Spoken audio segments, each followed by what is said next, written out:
Unit 4 Environment, Chapter The Cherry Tree, reading from Class 8, Subject English, Book Poorvi. One day when Rakesh was 6, he walked home from the Masuri Bazaar eating cherries. They were a little sweet, a little sour, small, bright red cherries, which had come all the way from the Kashmir Valley.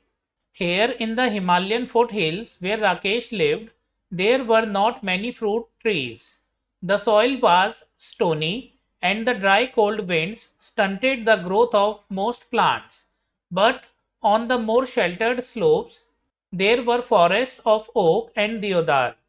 Stunted means stopped from growing to the usual size. Rakesh lived with his grandfather on the outskirts of Mussoorie, just where the forest began. Outskirts means the areas that form the edge of a town or city. His father and mother lived in a small village 50 miles away where they grew maize and rice and barley in narrow terraced fields on the lower slopes of the mountain. But there were no schools in the village, and Rakesh's parents were keen that he should go to school. As soon as he was of school going age, they sent him to stay with his grandfather in Mussoorie. He had a little cottage outside the town. Rakesh was on his way home from school when he bought the cherries. He paid 50 paise for the bunch. It took him about half an hour to walk home, and by the time he reached the cottage, there were only 3 cherries left. Have a cherry, grandfather, he said, as soon as he saw his grandfather in the garden. Grandfather took one cherry and Rakesh promptly ate the other two. He kept the last seed in his mouth for some time, rolling it round and round on his tongue until all the tang had gone. Then he placed the seed on the palm of his hand and studied it. Are cherry seeds lucky? Asked Rakesh. Of course. Then I'll keep it. Nothing is lucky if you put it away. If you want luck, you must put it to some use. Tang means a strong, sharp taste. What can I do with the seed? Plant it. So Rakesh found a small space and began to dig up a flower bed. Hey, not there, said grandfather. I have sown mustard in that bed. Plant it in that shady corner where it won't be disturbed. Rakesh went to a corner of the garden where the earth was soft and yielding. He did not have to dig. Yielding means giving way under pressure. He pressed the seed into the soil with his thumb and it went right in. Then he had his lunch and ran off to play cricket with his friends and forgot all about the cherry seed. When it was winter in the hills, a cold wind blew down from the snows and went woo woo woo in the deodar trees, and the garden was dry and bare. In the evenings, grandfather and Rakesh sat over a charcoal fire and grandfather told Rakesh stories. Stories about people who turned into animals and ghosts who lived in trees and beans that jumped and stones that wept, and in turn Rakesh would read to him from the newspaper, grandfather's eyesight being rather weak. Rakesh found the newspaper very dull, especially after the stories, but grandfather wanted all the news. They knew it was spring when the wild duck flew north again to Siberia. Early in the morning, when he got up to chop wood and light a fire, Rakesh saw the V-shaped formation streaming northward, the calls of the birds carrying clearly through the thin mountain air. One morning in the garden, he bent to pick up what he thought was a small twig and found to his surprise that it was well rooted. He started he stared at it for a moment, then ran to fetch grandfather, calling, Dada, come and look. The cherry tree has come up. What cherry tree? Asked grandfather, who had forgotten about it. The seed we planted last year. Look, it's come up. Rakesh went down on his haunches while grandfather bent almost double and peered down at the tiny tree. It was about 4 inches high. Haunches means sit on the feet with legs bent. Peered down means looked carefully or with difficulty. Yes, it's a cherry tree, said grandfather. You should water it now and then. Rakesh ran indoors and came back with a bucket of water. Don't drown it, said grandfather. Rakesh gave it a sprinkling and circled it with pebbles. What are the pebbles for? Asked grandfather. For privacy, said Rakesh.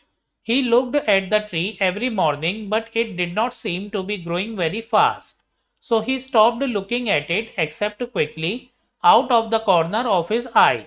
And after a week or two, when he allowed himself to look at it properly, he found that it had grown at least an inch. That year the monsoon rains came early and Rakesh plodded to and from school in raincoat and chappals. Plodded means walked slowly. Ferns sprang from the trunks of trees, strange looking lilies came up in the long grass, and even when it wasn't raining the trees dripped and mist came curling up the valley. The cherry tree grew quickly in this season. It was about 2 feet high when a goat entered the garden and ate all the leaves. Only the main stem and two thin branches remained. Never mind, said grandfather. Seeing that Rakesh was upset, it will grow again. Cherry trees are tough.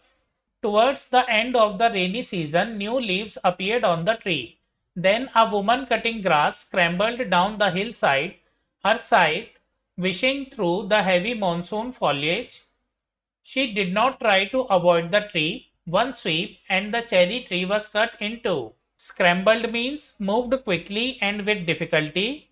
Scythe means a tool with a long, sharp, curved blade with a long handle. Foliage means green leaves. When grandfather saw what had happened, he went after the woman and scolded her. But the damage could not be repaired. Maybe it will die now, said Rakesh. Maybe, said grandfather. But the cherry tree had no intention of dying. By the time summer came round again, it had sent out several new shoots with tender green leaves. Rakesh had grown taller too. He was 8 now, a sturdy boy with curly black hair and deep black eyes. Blackberry eyes, grandfather called them. That monsoon, Rakesh went home to his village to help his father and mother with the planting and plucking and sowing. He was thinner but stronger when he came back to grandfather's house at the end of the rains to find that the cherry tree had grown another foot. It was now up to his chest. Even when there was rain, Rakesh would sometimes water the tree. He wanted it to know that he was there. One day he found a bright green praying mantis perched on a branch, peering at him with bulging eyes. Rakesh let it remain there. It was the cherry tree's first visitor. Praying mantis means an insect. The next visitor was a hairy caterpillar who started making a meal of the leaves. Rakesh removed it quickly and dropped it on a heap of dry leaves. Come back when you are a butterfly, he said. Winter came early. The cherry tree bent low with the weight of snow. Field mice sought shelter in the roof of the cottage.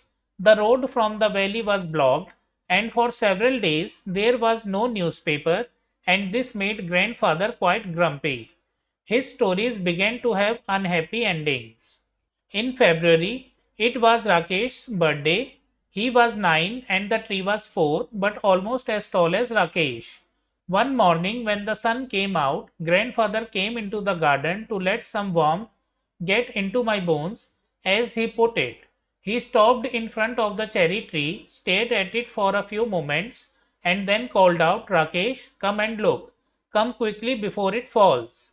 Rakesh and grandfather gazed at the tree as though it had performed a miracle. Grumpy means bad tempered. Gazed means looked at something for a long time with admiration. There was a pale pink blossom at the end of a branch. The following year there were more blossoms. And suddenly the tree was taller than Rakesh, even though it was less than half his age. And then it was taller than grandfather, who was older than some of the oak trees. But Rakesh had grown too. He could run and jump and climb trees as well as most boys, and he read a lot of books, although he still liked listening to grandfather's tales. In the cherry tree, bees came to feed on the nectar in the blossoms, and tiny birds pecked at the blossoms and broke them off. But the tree kept blossoming right through the spring, and there were always more blossoms than birds.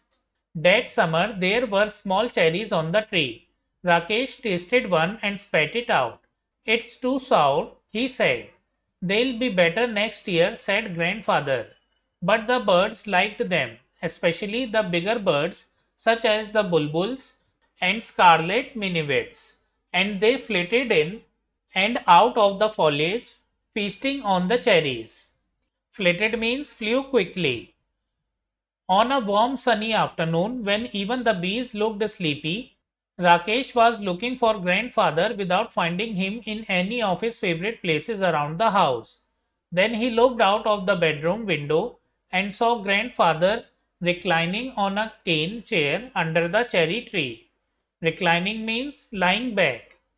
"There's just the right amount of shade here," said grandfather, "and I like looking at the leaves."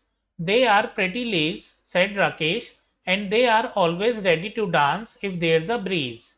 After grandfather had come indoors, Rakesh went into the garden and lay down on the grass beneath the tree. He gazed up through the leaves at the great blue sky, and turning on his side, he could see the mountains striding away into the clouds. He was still lying beneath the tree when the evening shadows crept across the garden. Grandfather came back and sat down beside Rakesh, and they waited in silence until the stars came out and the nightjar began to call. Nightjar means a bird. In the forest below, the crickets and cicadas began tuning up, and suddenly the trees were full of the sound of insects. Cicadas means insects known for their loud distinctive calls, especially during evenings. "There are so many trees in the forest," said Rakesh. "What's so special about this tree? Why do we like it so much?" "We planted it ourselves," said grandfather. "That's why it's special." "Just one small seed," said Rakesh, and he touched the smooth bark of the tree that he had grown. He ran his hand along the trunk of the tree and put his finger to the tip of a leaf. "I wonder," he whispered, "is this what it feels to be a god?" Ruskin Bond. So friends, we have completed the chapter The Cherry Tree. We will do question answers of this chapter in a separate video. If you like the video, kindly like, hype the video and share it with your friends. Also subscribe to my channel and press the bell icon to receive new video notifications. We will meet in the next video. Thank you for watching.